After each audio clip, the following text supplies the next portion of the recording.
परित्राणाय साधूनां विनाशाय च दुष्कृतां धर्म संस्थापनार्थाय संभवामि युगे युगे। तो परित्राणम साधु की रक्षा करने हेतु और दुष्ट जनों को दंडित करने हेतु धर्म संस्थापन के लिए प्रत्येक युग में मैं अवतरित होता हूँ, ऐसे श्री कृष्ण कहते हैं। जय विजय, ख्यात विख्यात, नाश विनाश, ये वह वी जो एक विशेष पद का सूचक है, ऐसा परित्राणाय में परि और संस्थापनाय संभवामी जैसे शब्दों में सम जो है एक अच्छा उपसर्ग है। साधुजन हमेशा रक्षित होते हैं, संरक्षति होते रहते हैं। बुराई का वध होता रहता है, बुरे कर्म करने वाले को हमेशा बुराई का फल मिलता ही रहता है। ये सत्य है, ये कर्म सिद्धांत है, ये पुनरागमन सिद्धांत है। बुराई करने वाले को बुरा फल मिलता है, अच्छे कर्म वाले को अच्छा फल मिलता है। अच्छे कर्मों से उद्धार, बुरे कर्मों से विनाश होता है। जब अर्जुन कहने लगा मैं अपने पिताओं को, दादाओं को, गुरुओं को कैसे मार सकता हूं, तो श्री कृष्ण कहते हैं तुम किसी को मार नहीं सकते। शरीर मर जाता है लेकिन आत्मा नहीं, इससे ज्यादा कुछ भी नहीं। संभवामी युगे युगे, हर एक आत्मा समय समय पर बार बार जन्म लेती रहती है। आत्मा का जन्म मरण होता रहता है, हम केवल शरीर नहीं आत्मा है। अर्जुन, शरीर नहीं आत्मा हूं मैं, ये जानना ही सत्य है। श्री कृष्ण वेद व्यास आदि आत्मा तत्व के प्रतीक हैं, नारायण तत्व के प्रतीक हैं। नर को नारायण बनना है। नर नारायण कैसे बनता है? ध्यान करके, ध्यान योग करके, ध्यान अभ्यास से, साधना से। पिरामिड स्पिरिचुअल सोसाइटी मूवमेंट इस संसार में सभी क्रूर मानवों को, एक मिनट में दिखाई नहीं दे रहा। पिरामिड स्पिरिचुअल सोसाइटी मूवमेंट इस संसार से सभी क्रूर मानवों को साधु बनने के लिए, सारे दुष्टांत को अंत करने के लिए उद्भव हुआ एक आंदोलन है। हर नर को नारायण बनने का प्रबोध करते रहते हैं। तो यहाँ पर एक कहानी के माध्यम से समझते हैं। तो आज हमने पढ़ा श्लोक 4 का 8वां।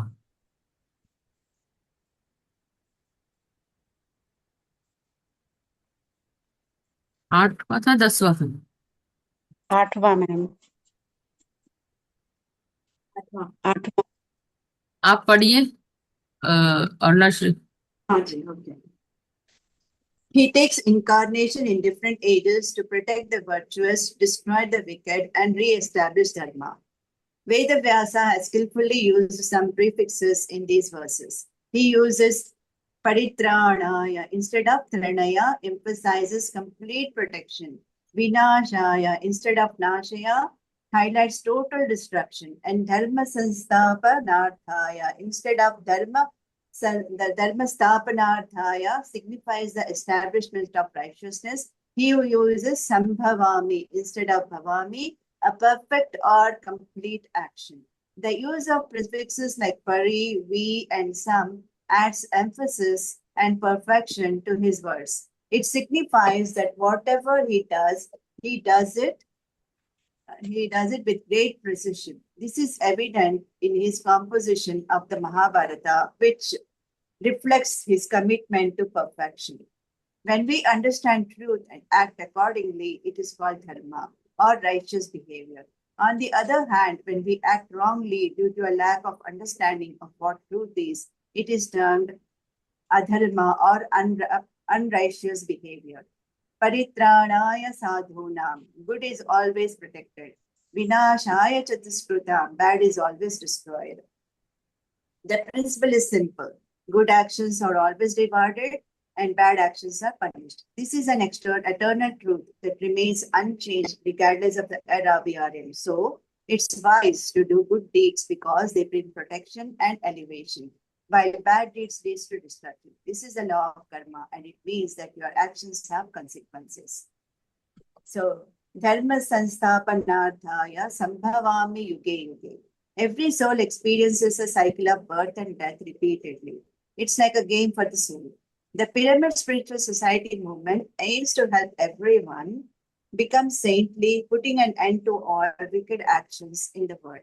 There have been many similar movements with this goal. In our movement, PSSM, we don't promote destruction or declare wars. Instead, we focus on spreading teachings and guidance. Vedavyasa, for instance, as not a warrior, he didn't engage in physical battles or wield weapons. He focused on teaching and guiding.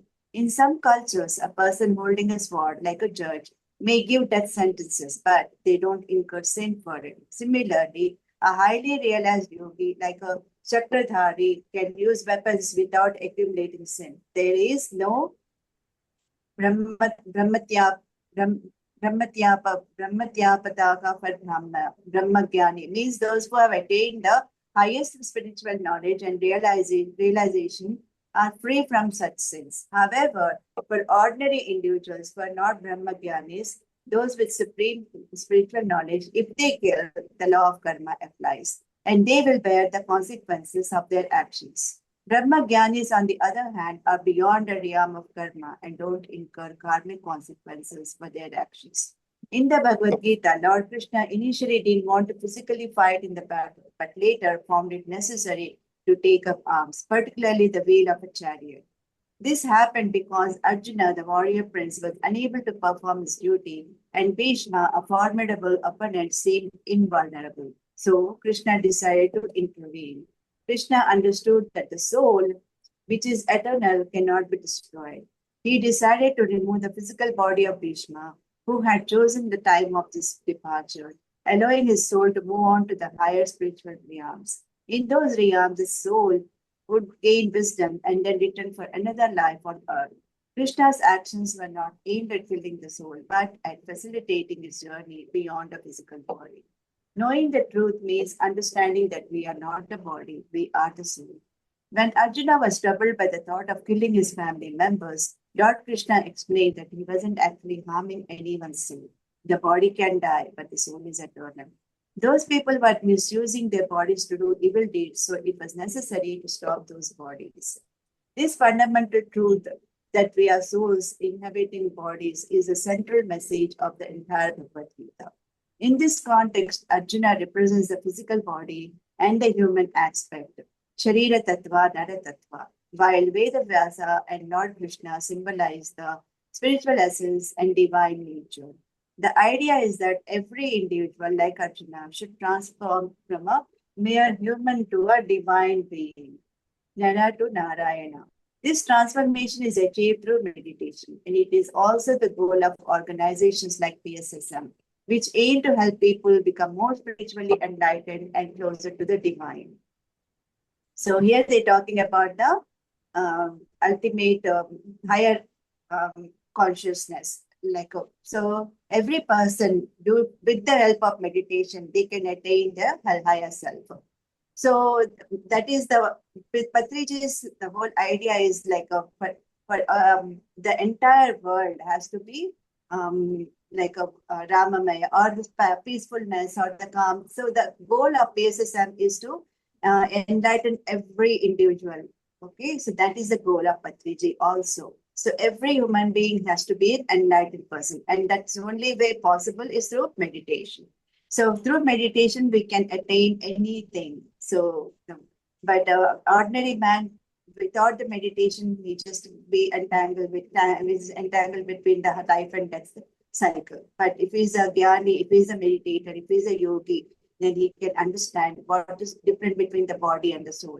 And once he realizes that the soul is the ultimate thing, this is the higher consciousness, then everything else doesn't matter. That is the only thing that matters.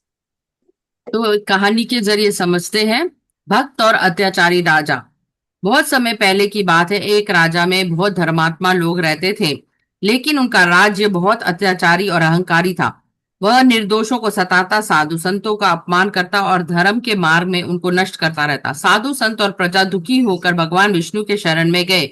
उन्होंने सच्चे मन से प्रार्थना की, हे प्रभु, अब आप ही कोई मार्ग निकालिए। हम सब अत्याचारी एकदम बहुत ही ज्यादा दुखी हो चुके हैं। भगवान ने भक्तों को दर्शन देकर कहा, धीरज रखो, जब पाप की सीमा पार हो जाएगी और तो मैं संतुलन बनाने अवश्य आऊंगा।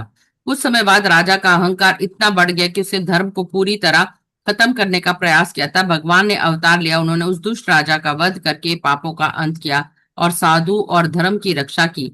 सीख, जब जब दुनिया में अत्याचार बढ़ता है तब तक भगवान सज्जनों की रक्षा करने के लिए, दुष्टों का विनाश करने के लिए स्वयं अवतरित होते हैं। Ma'am, read this next sloka. वीतराग भय क्रोधा मन्मया मापुपाश्रिताः बहवो ज्ञान तपसा पूता मद्भावमागता। भगवान बोलते हैं, आत्मा, राम, क्रोध, भय से त्याग, मुझ में अर्थात आत्मा में स्थित हुए कई लोग उपयुक्त ज्ञान रूपी तप से पवित्र होकर मेरे अर्थात आत्मा स्वरूप को ही प्राप्त हो चुके हैं। श्री कृष्ण का मतलब आत्मा, इससे बार बार याद रखना। इस श्लोक में मैं शब्द का प्रयोग जब होता है उसे आत्मा के रूप में समझना। श्री कृष्ण किसी व्यक्ति से संबंधित नहीं। मन माया मतलब अपनी आत्मा में पूर्णता रहना, अपने अपने आत्म ध्यान में रहना। भगवत गीता मतलब आत्म स्वरूप को पाना। भगवत गीता में हमें ज्ञान विकास करने के लिए, हमारे कर्तव्य कर्म को सकर्म निर्वाह करने के लिए और हमें ध्यान योग बनाने के लिए प्रतिबोधित हुआ है। हम में ही अपार शक्ति है, उसका विनियोग करने के लिए राग भय क्रोध इन्हें छोड़कर खुद का आश्रय लेकर हमें आत्म ध्यान में रहकर हम आत्मा है इसका ग्रहण करके आत्मज्ञानी बनना है। ध्यान करके ज्ञान तपस्या से परिपूर्ण हो जाना है। तो कहानी के जरिए समझते हैं। तो यहाँ पर एक कहानी है निश्चित साधक की। जंगल में एक साधु रहता था, वे हमेशा शांत रहते थे, अपने आराध्य भगवान में ध्यान और मग्न करते थे। उनके पास ना तो कोई धन था, ना कोई पद, ना ही सुरक्षा। एक दिन कुछ चोर जंगल में गुजरे और उन्होंने साधु को देखा। चोरों को लगा कि साधु के पास जरूर कुछ ना कुछ कीमती सामान होगा। उन्होंने साधु के घर को घेर लिया और तलवार दिखाकर कर बोले, तुम्हारे पास जो भी पैसा है हमें दे दो, वरना हम तुम्हें मार डालेंगे। साधु मुस्कुराकर और बोले, मेरे पास ना तो डरने के लिए जान है, ना ही क्रोध करने के लिए कोई वस्तु है, ना कुछ खोने का राग है। मेरे पास तो सब कुछ मेरे प्रभु का है। चोरों को ये सुनकर बहुत आश्चर्य हुआ। उन्होंने देखा कि साधु की आंखों में सच में कोई डर नहीं था, ना गुस्सा। साधु ने फिर कहा, भाइयों तुम ही बताओ, जो पहले से ही ईश्वर की शरण में, उसे तुम क्या डराओगे? मैं तो ईश्वर के ज्ञान और भक्ति में पवित्र हो चुका हूँ। साधु का निडर और शांत रूप देखे चोरों का हृदय परिवर्तन हुआ। वे समझ गए कि सच्चा सुख भौतिक वस्तु में नहीं बल्कि प्रभु में लीन होना है। उन्होंने चोरी का रास्ता छोड़ने का निर्णय किया। जिस व्यक्ति ने अपने मन में रोग, मोह, भय और क्रोध को निकाल दिया, वह पूरी तरह भगवान में लीन हो जाता है। वह ज्ञान रूपी तप से पवित्र होकर ईश्वर के स्वरूप को प्राप्त करता है। Those who have transcended attachment, fear, and anger have taken refuge in God and devotion, and knowledge become pure and attain the divine consciousness. It's important to remember that when we read Sri Krishna in the verses, we should think of it as representing the soul. So, whenever you encounter the word I in the verses, it refers to the soul and is not related to the individual person, Lord Krishna. In passages where you come across words like Manmaya or Mama Upashrita, it is important to consider them with special attention. Manmaya means to be absorbed in our own selves and not Krishna. Mama Upashrita means seeking refuge in our own soul and not in Krishna. Aham refers to Lord Krishna. Whenever it is mentioned as Aham, then we should understand that it refers to Sri Krishna. This is the so-called secret of Bhagavad Gita. This helps us understand that the verses are guiding us to connect with our inner spiritual essence. We possess immense reserves of energy and wisdom within ourselves. When we tap into these inner resources, we become self-sufficient and self-realized. Such individuals can attain the same elevated state that I have achieved. When people hear about the Bhagavad Gita, they often associate with the idea of devoted service to God. However, this wasn't exactly what Lord Krishna meant when he spoke about it. We need to pay close attention to when Krishna is talking about the sacred soul, when he is referring to his own personality in the Bhagavad Gita. Failing to understand this distinction might lead us to focus solely on devoted service to God and miss the core principle of Krishna. A person who practices spiritual discipline through wisdom has overcome extreme attachments, anger, and fear, and the one who is completely focused on their inner self and self-reliant is on the path to attain a state similar to Krishna's state. So, in other words, Lord Krishna explains about whoever does a meditation, whoever does it intense meditation, whoever understands their true self, whoever is, they're more knowledgeable about their self, their inner self. That means they are almost elevate. They have attained the state of Sri Krishna, meaning the higher self.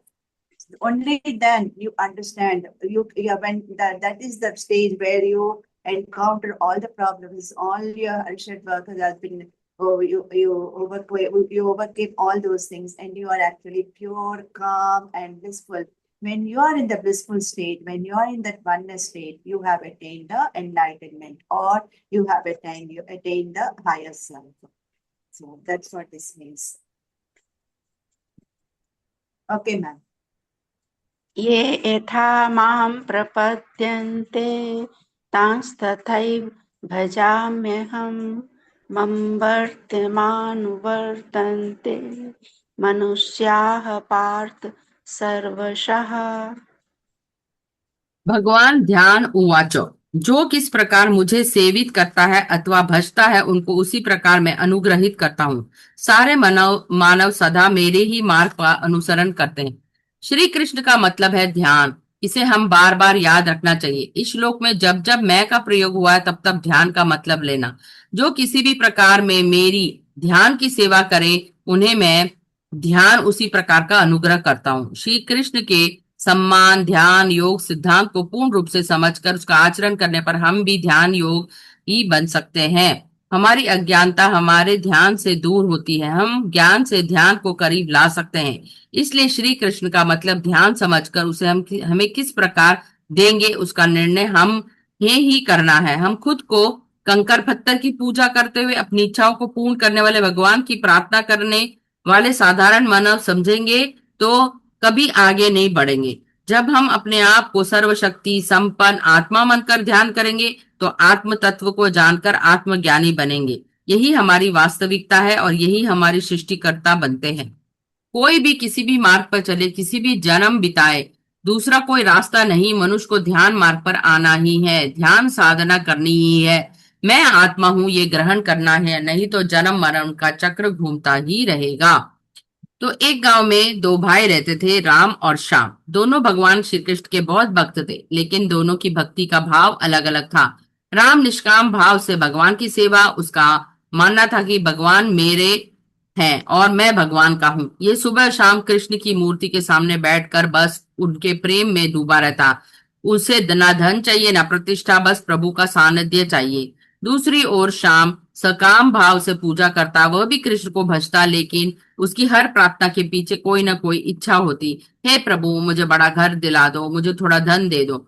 एक दिन दोनों भाइयों की परीक्षा लेने के लिए भगवान श्री कृष्ण एक साधु के रूप में उनके घर गए। उन दोनों को एक एक पारस पत्थर दिया जो लोहे को सोना बना सकता था। भगवान ने कहा, ये पत्थर सिर्फ 1 घंटे के लिए तुम्हारे पास रहेगा, इसका उपयोग कर लो।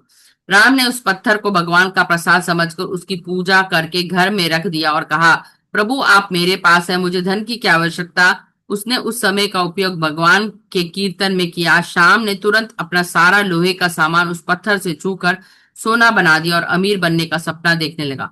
1 घंटे बाद साधु भगवान वापस आए और पत्थर ले गए। शाम दुखी था कि उसने कम लोहा छू पाया, जबकि राम खुश था क्योंकि उसने भगवान के साथ समय बिताया। निष्काम को भगवान ने भौतिक धन सोना दिया क्योंकि उसने धन का भाव रखा था। राम को भगवान ने अपनी दिव्य कृपा और प्रेम दिया क्योंकि उसने स्वयं को समर्पित कर दिया। भगवान ने दोनों को उनके भावों के अनुरूप फल दिया। तो ये थी कहानी। Lord Krishna explains that people approach him in various ways and he reciprocates their devotion accordingly. All paths ultimately lead to him, O Arjuna, as humans follow diverse routes to reach the divine.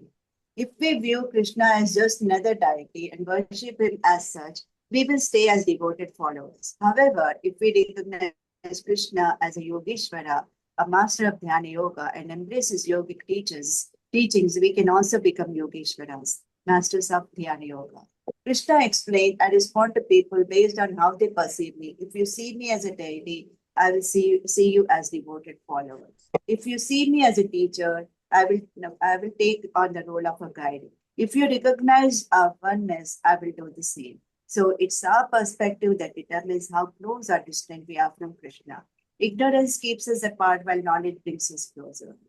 So, in other words, what Lord Krishna here says is the deeper we go into a meditation, if you are a true follower, if you follow Krishna as a devotee, as a God, then you will be always devoted to him. If you think of Krishna as a Yogeshwara, like a yogi, like a teacher, then he is always there as a guide to guide you. But if you think of him as a oneness, then there is no difference between you and I. So it all depends on how you perceive things, how you perceive Lord Krishna. If you perceive him as one and the same, then you are also a God, like Patanjali says.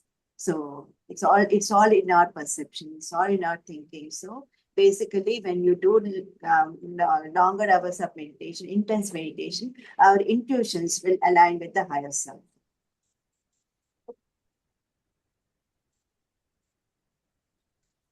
Okay, ma'am. चातुर्वर्ण्यमया सृष्टं गुणकर्म विभागशः तस्य कर्तारमपि मां विद्य कर्तारम् अव्ययम्। ब्राह्मण, क्षत्रिय, वैश्य, शूद्र, ये 4 वर्ण समुदाय की गुण कर्मों के विभाग के अनुसार अपने आप द्वारा सृष्टि की गई है। उसी प्रकार की रचना का कर्ता है मैं। स्वयं होने पर ही नाश रहित मुझे आत्मा को तुम अकर्ता ही जानो। हमें याद रखना चाहिए कि जहां जहां मैं का प्रयोग हुआ है वहां ध्यान या आत्मा का सूचक है। आभा मंडल का मतलब है मनोमय कोश अर्थात astral body.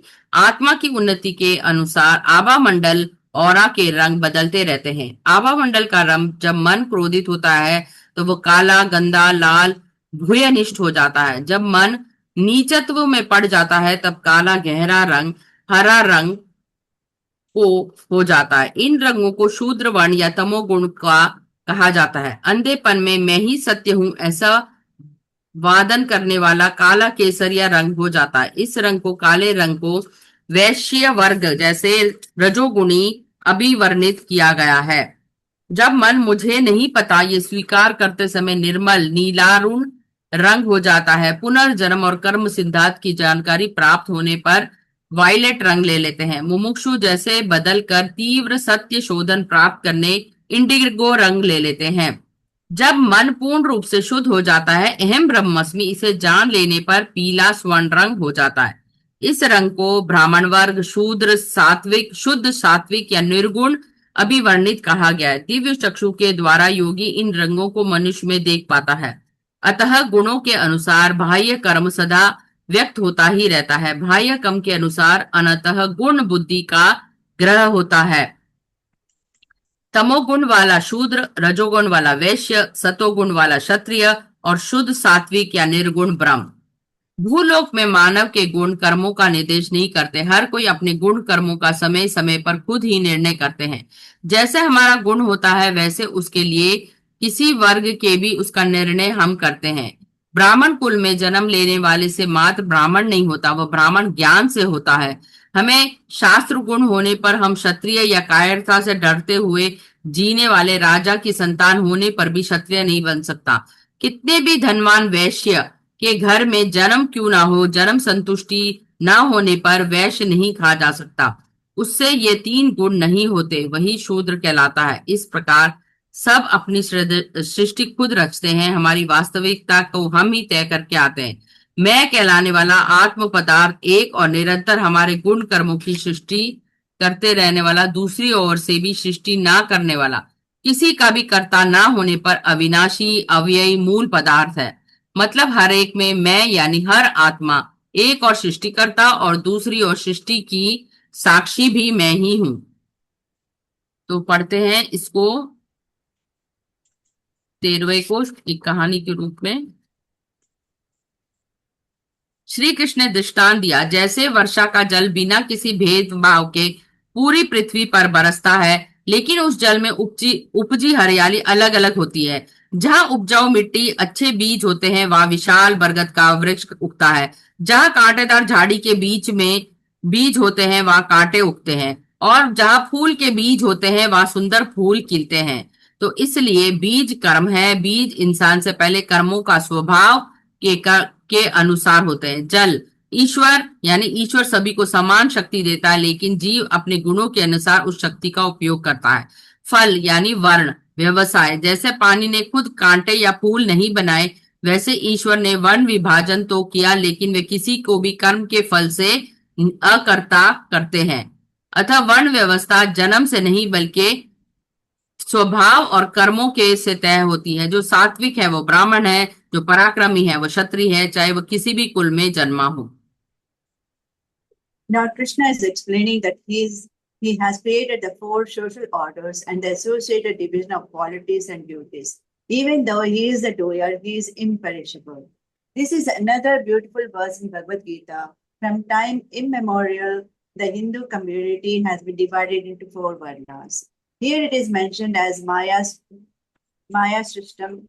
Maya refers to ourselves, so it means it is created by ourselves. Krishna is not saying everything is created by him. He is saying everyone is dividing themselves due to their own qualities and karma, and not someone else has divided you into Shudra, Brahman, Kshatriya, or Vaishnava. We decide ourselves by what our qualities are and what our karmas are. We are Kshatriyas only if we have the quality of Kshetra. If we have the quality of satisfaction, contentment, then we are true Vaishnavas. Whenever we have Brahma Jnana, only then we are Brahmins. When these three qualities are absent, then every man is a Shudra. Moreover, no one is a Kshatriya, Brahmin, Vaishnava by birth. Everyone is a Shudra by birth.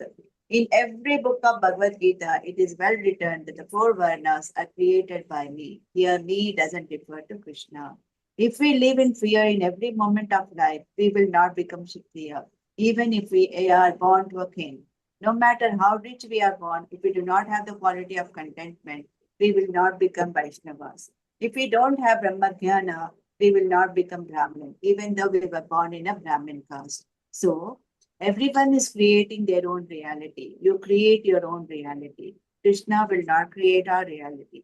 If Krishna would have created our reality, we would not be so worst. We are made worse by our own inefficiency, not his inefficiency. Wherever we find the words Mama Maya in Bhagavad Gita, we should use our little intelligence and understand that Krishna is indicating one's own self. They don't refer to Krishna. Then we will know Bhagavad Gita in a simple way. Otherwise, we feel that it is full of conflicting concepts and conflicting principles. We don't understand. We must have mastery. It will be shown in different aspects for different people. All this is a false claims. It will never be shown in different aspects for different people. Ekam sat vipra bahuda ekam sat vipra bahuda vadanti. So everything is one in other. So we create our own reality, meaning that whatever with the past karmas or with the future, everything, all the actions are determined how we live in future, how we live at the present moment. So everything is it's our own cause in this thing. So nothing is so Lord Krishna has nothing to do with this. So it's our own karmas that decides our fate. So anything that if we are suffering, if we are enjoying, it's all our fate. It's all our karmas. Whatever we did good karmas, then we reap the benefits. If we did bad karmas, then I undergo suffering. So everything is through so we create our own. So if we want to live a good, beautiful life without any suffering, then we have to do meditation. And through meditation, we attain the self-realization or the enlightenment, and then we align with our higher self, and then we would be in oneness, and that's what is required here. That is what the sloka in every sloka. This is what the basic meaning of the Bhagavad Gita is about: attaining the higher self. Yes. I think we are done. ये वाला करना 18 18 last. करना है। Okay hmm. Okay okay ma'am. कर्मण्य कर्म यः पश्येत् कर्मणि च कर्म यः स बुद्धिमान् मनुष्येषु स युक्तः कृत्स्न कर्म कृत। जो कर्मों में अकर्म हो, अकर्म में कर्म को देखता हो, वही बुद्धिमान है और वह समस्त कर्मों का आचरण करता है। जो मनुष्य कर्मों में अकर्मक को कर्म देखता है, वही मनुष्य में बुद्धिमान है। वही योग युक्त होकर समस्त कर्मों का आचरण करने वाला बनता है। अपने शारीरिक, पारिवारिक, सामाजिक धर्मों का निर्वहन करना कर्म है। हर व्यक्ति के लिए बाह्य रूप से आंखों को दिखने वाला व्यवहार ही कर्म है। हमारे मन में उत्पन्न होने वाली भाषा और सोच ही अतः कर्म है। मन में सूक्ष्म रूप में, सोच के रूप में स्थित अतः कर्म की शक्ति को इकट्ठा करके बाह्य विश्व के स्थूल कर्मों के रूप में रूपांतरित हो जाते हैं। इसलिए कर्मों के पीछे स्थित भावनाएं पवित्र और निर्माणात्मक होने पर कर्मों का आचरण करते समय मन में समत्व भाव को स्थिर रखना, कर्म फल शक्ति अत्याशोकों को छोड़कर निरंतर साक्षीभूत होकर कर्म करते रहना। इस तरह से कर्म करना कर्म के अकर्म को देखता है। ध्यान ही असली अकर्म है। इसे जानकर ध्यान करना अकर्मों में कर्म को दिखाना है। ऐसे समझने वाले ध्यान में ही असली कर्म को देख सकते हैं। बाह्य रूप से कर्म वास्तव में अकर्मक है। ध्यान का असली कर्म यह जानना है कि बुद्धिमान युक्त पुरुष है।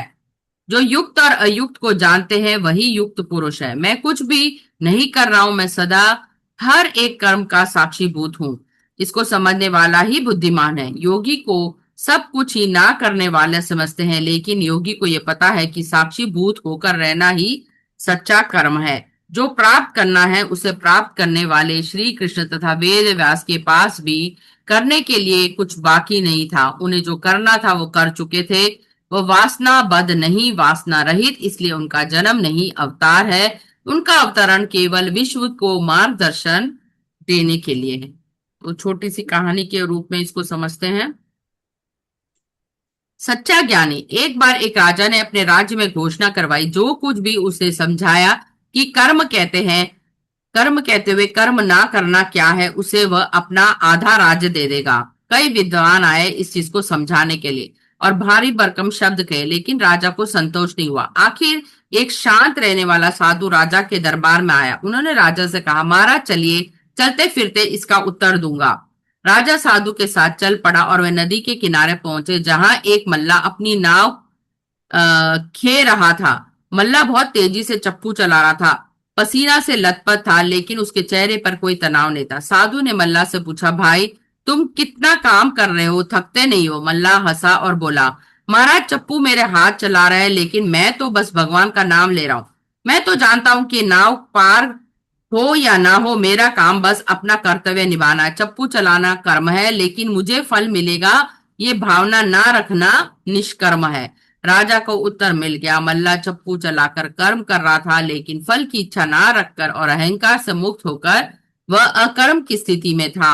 सीख, जब हम काम तो करें, लेकिन उस काम के फल के नतीजे में ना उलझे और ना ही अहंकार रखें, यही सच्चा ज्ञान है। मैंने किया, यह ज्ञान कभी भी अहंकार को दर्शाता है, तब हम वास्तव में अज्ञानी कहलाते हैं। इसलिए जो भी कार्य करें भगवान को समर्पित करें। धन्यवाद। True wisdom involves understanding the balance between action and inaction and being able to act in the world without attachment to the results. This verse can be a bit challenging to grasp. Essentially, it means that the wisest individuals are those who can see action as non-action and non-action as action is truly wisest in humans. They are called Yukta Purusha, meaning they are balanced and engaged in selfless actions. These people have fulfilled all their duties and responsibilities effectively. A yogi is someone who has reached a high level of spiritual understanding. For them, daily activities like walking up, going to work, eating, or talking are not seen as typical actions anymore. They view these actions differently. They realize that these actions don't affect their inner peace, so they consider them as non-actions. Instead, They understand that their real job is to be a silent observer, just like a witness, and this is the most significant action. In their view, true action is not what most people think of as doing things, but rather allowing their inner qualities and virtues to guide their behavior without attachment to outcomes. This perspective is considered very wise. When a person is strongly influenced by the quality of ignorance, they will act accordingly. Similarly, if they are more inclined towards the quality of passion, their actions will reflect that. On the other hand, if they are guided by the quality of goodness, their actions will align with it. But the wisest individual, the ones who truly understand the soul, recognize that the soul is merely a silent observer. They are called a Yukta Purusha. They perform their duties without attachment and are content with what they have accomplished.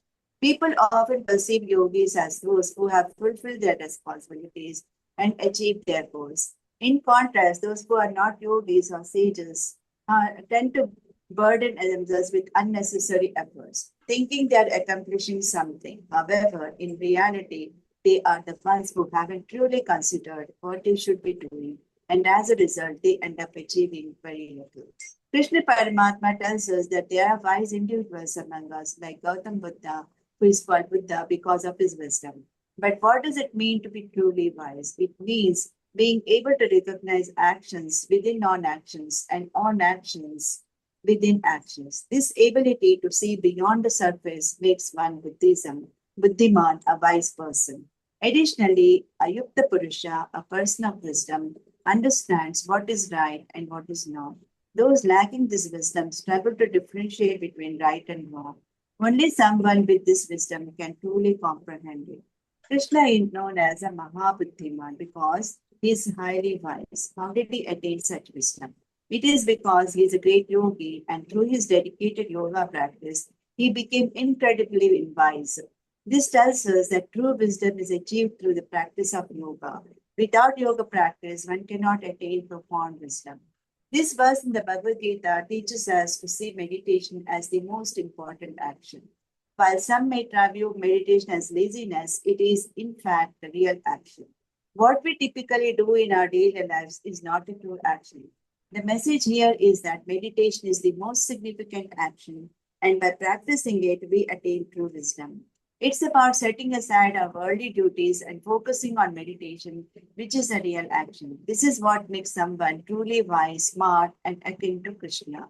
Focus on recognizing the action of non-action in the actions you perform in the world. Sometimes when you are meditating, people may comment, you are just sitting there doing nothing. But in reality, that meditation is a real action. What people perceive as work is not the true action. The one who meditates and gets everything they need is the wisest person. Vyasa's verse in the Bhagavad Gita points out that the meditation you practice is the actual action. Other common actions like good or bad, right or wrong, are not real actions. It suggests leaving aside the regular duties related to your body and family and focusing on meditation. This kind of non-active action is a true action. A person who embraces this practice is the wisest and the smartest. They are akin to Sri Krishna. It's important to perform all our actions with a meditative mindset. We should not carry expectations of rewards for our actions. This does not mean we do nothing. It means recognizing that meditation is a genuine action. When we meditate, our skills and other activities improve. For example, if you meditate before cooking, your dishes will taste better. If you meditate while practicing music, your musical abilities will increase. If you become wise and play cricket, you can become a world champion. Regardless of whether you achieve fame or face criticism, succeed or fail, gain or lose, treat them all the same. The key message of the Bhagavad Gita is to practice meditation, meditation, and more meditation. So, in other words, what Lord Krishna is saying that before performing any action, before performing any duty, do the meditation and then do your whatever you're supposed to do. Then what happens? It becomes meaningful and it becomes very productive. So if you are eating, if you are practicing yoga, do the meditation and practice yoga, then you become a good practitioner of yoga. Similarly, if you are practicing music, meditate before music class, and then take your classes after the meditation, you can see the difference that you can sing well, your abilities are much more stronger, and your absorption is much more stronger. So anytime, if anything you want to do it, just before doing any action, do the meditation, and then do whatever you're supposed to do. Then you can see the difference. So here, and at least, um, this is what the true action, the skills, and so you become so anything you can actually create your own reality. That's what when we say about it. So you can, when you do meditation, whatever you have manifested, it comes out true. And if you think positively, miraculous things happen. And this is proven. So yes, anything is possible with meditation. So that's why I said meditation, meditation, and more meditation, and it is true. Okay, so this is the end of today's Bhagavad Gita slokas. Anybody has any feedback, please share with us. तो यहाँ हम भगवत गीता को share कर रहे थे। श्रीमद् भगवत गीता पत्री जी की द्वारा लिखी गई भगवत गीता है ये। तो आज हमने 4 से लेकर 4th चैप्टर के 18वां श्लोक तक हमने आज पाठ किया। तो यहीं पर सभी को शुभ रात्रि। Thank you very much. Anybody